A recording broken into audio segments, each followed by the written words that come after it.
So বন্ধুরা, ইউটিউবের একটা ছোট্ট আপডেট এবং ক্ষুদ্র আপডেট। এই আপডেটটা কিন্তু ইউটিউব কিছুদিন আগে অ্যানাউন্স করেছিল যে অ্যাফিলিয়েট মার্কেটিং প্রোগ্রাম, যেখানে আমাদের কোনো লিঙ্ক দিতে হবে না। ডাইরেক্ট ইউটিউব থেকে আমরা প্রোডাক্টের লিঙ্ক করলে সেখান থেকে কেউ যদি পারচেস করে বা কেনে আমাদের কিন্তু কিছু কমিশন আসবে। কিন্তু ইউটিউব আবার একটা অ্যালগোরিদম সিস্টেম করেছে, যেখানে কী হবে, আমরা কোনো একটা ভিডিও, জাস্ট ধরো আমি এই গেঞ্জিটার একটা ভিডিও রিভিউ করছি যে গেঞ্জিটা কেমন বা কেমন দাম বা কোথা থেকে আমি কিনেছি, কিন্তু এইটা অটো ইআই, তোমাকে কোনো ট্যাগ করতে হবে না।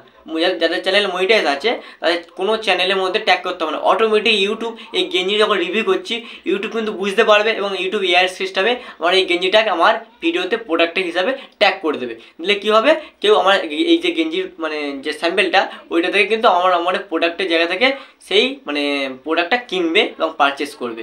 আর এটা করার জন্য অবশ্যই তোমাদের ক্রোম ব্রাউজারে ডেস্কটপ সাইটে গিয়ে তোমার সেটিংসে গিয়ে অ্যাডভান্স সেটিংসে যাওয়ার পরে সেখান থেকে তোমরা একটা ট্যাগ প্রোডাক্ট বলে একটা অটো ট্যাগ প্রোডাক্ট আছে, এখান থেকে ক্লিক করলে অবশ্যই সেখানটা পুরো কমপ্লিট হয়ে যাবে। আর কিছু করতে হবে না, জাস্ট তোমরা যে কোনো প্রোডাক্ট রিভিউ করবে, গেঞ্জি হোক, মাইক হোক, ফোন হোক, যে কোনো প্রোডাক্টের অ্যাড করতে হবে না। জাস্ট রিভিউ করলে অটো ইআর মাধ্যমে ওটাকে সিস্টেমটা ইআইয়ের সাথে যুক্ত করে দেবে, কানেক্ট করে দিলে তখন জাস্ট প্রোডাক্টটা অ্যাড হয়ে যাবে অটোমেটিক সিস্টেমে। তো আপডেট কেমন অবশ্যই কমেন্ট করে জানাবেন। পরবর্তী ভিডিও দেখার জন্য অবশ্যই আমার চ্যানেলকে সাবস্ক্রাইব করে রাখবেন, নোটিফিকেশনটা অন করে রাখবেন।